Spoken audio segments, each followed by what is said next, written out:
ആ സൂസനെ ആ ജോലി ഏൽപ്പിച്ചേക്കാണ്. സൂസന് അത് ഭംഗിയായിട്ട് നിർവഹിക്കുക എന്നുള്ള തീർച്ചയുണ്ട്.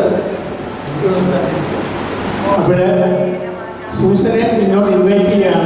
പെൺകിളി വേർപെട്ട ആൺകിളിയുടെ വിരഹവേദനയാണ് ഈ കവിത. അതാലയ കൂടലിൽ നമ്മൾ ഒരുമിച്ച് കൂട്ടുകാരോടൊത്ത് ചിരിച്ചു കളിച്ചതും ഓർമ്മയായി മാറിയ കൂട്ടുകാരോടൊപ്പം നീയും പറഞ്ഞല്ലോ നിത്യതയിൽ. ഒരുപാട് ജന്മങ്ങൾ ആശിച്ചു പോയി ഇനിയൊരു ജന്മമെങ്കിലും ഒരുമിക്കാനായി. നിങ്ങൾക്ക് കേൾക്കുന്നവർക്ക് വിഷം തോന്നുമായി ജൂൺ 9-ാം തീയതി രാത്രി 10:30 ഞങ്ങൾ രണ്ടുപേരും മാത്രം താമസമില്ല പറയാം. ഞങ്ങൾ രണ്ടുപേരും അടുത്തടുത്ത കസേരയിൽ ടി വിയുടെ മുമ്പിൽ നിന്ന് ഞാൻ പേപ്പർ വായിക്കാണ്, അതേ ടി വി വായിക്കാൻ കാണുന്നു. 10:30 ഞാൻ പറഞ്ഞൊരു കാര്യം ചെയ്തു, പോയി കിടന്നുറങ്ങും എന്ന് പറഞ്ഞാൽ ഞങ്ങളുടെ വീട്ടിലെ മേളിലാണ് കൂടുതൽ ബെഡ്റൂം. അദ്ദേഹം കിടക്കാൻ വേണ്ടി സ്റ്റെയർ കേസിൽ 10 സെക്കൻഡ് കഴിഞ്ഞപ്പോൾ എനിക്കൊരു ശബ്ദം കേട്ടു.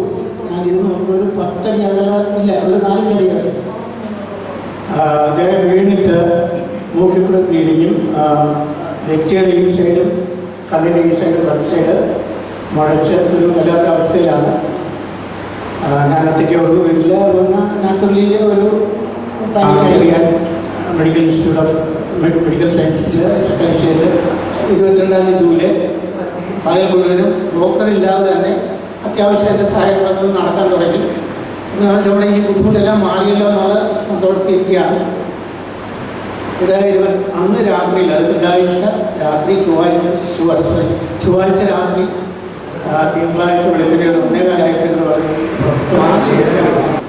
അപ്പോൾ ആ ബുദ്ധിമുട്ട് മാറിയല്ലോ എന്ന് വെച്ചാൽ കുറേ സെക്കൻഡ് ആയത് സൈഡിലോട്ട് പോയി ഭിത്തിയിൽ തല ഞാൻ നോക്കി വെച്ചിട്ട് ഒരു പ്രാവശ്യം അടിച്ചപ്പോൾ 2 ദീർഘനിശ്വാസം ഇട്ടു. അപ്പോഴെനിക്കൊരു മനസ്സിലൊരു പേടി തോന്നി, ഇത് അന്ത്യമാണോ, ആരുമില്ല, ഞാൻ ഒറ്റയ്ക്കേ ഉള്ളൂ.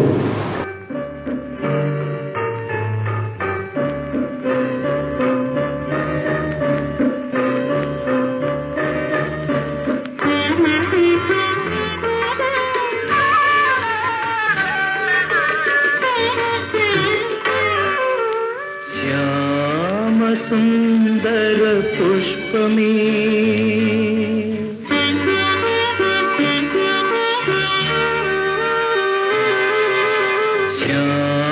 ശ്യാമസുന്ദര പുഷ്പമേ എൻ്റെ പ്രേമ സംഗീതമാണു നീ.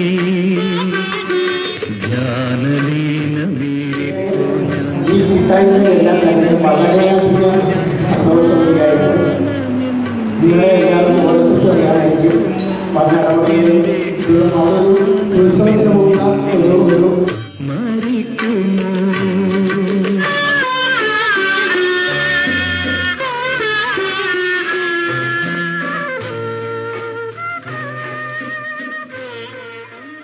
പ്രത്യേകിച്ച് ദുഃഖിക്കേണ്ട ആവശ്യമില്ല. ബിക്കോസ് നമ്മളതിൽ കൂടെ കടന്നു പോയേ പറ്റും.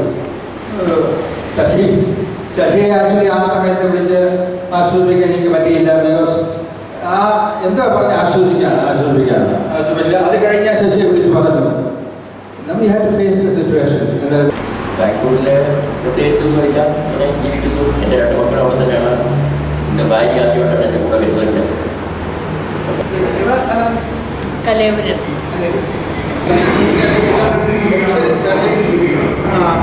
ഈ കാണാൻ പറ്റുന്നത് വളരെ സന്തോഷം. പിന്നെ എൻ്റെ വൈഫ് പോലെ പറഞ്ഞൊരു പ്രോഗ്രാമാണ് അന്ന് കാണുന്ന അതേമാതിരി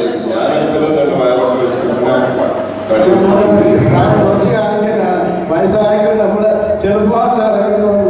അതാണ് നമ്മൾ അസുഖങ്ങളുണ്ടെങ്കിലും ഒന്നുമില്ലാതെ പറയുകയാണ്. ഇനി അടുത്ത ഇതുപോലെ നമ്മൾക്ക് ഒരുമിച്ച് കൂടാം എന്നാണ്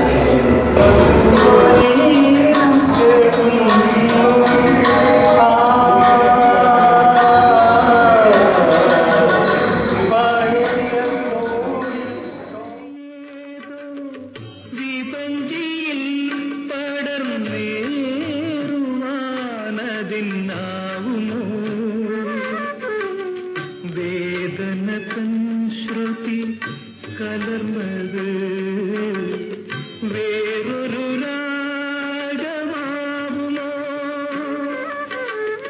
വേർപെടുന്നിണപക്ഷി തൻ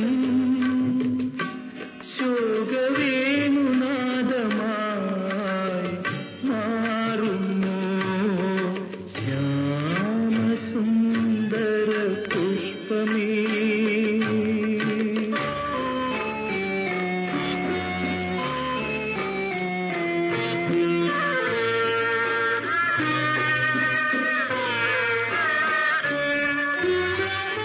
എന്റെ സൂര്യൻ എരിഞ്ഞടങ്ങി ഈ സന്ധ്യ തൻ സ്വർണ്ണമേടയിൽ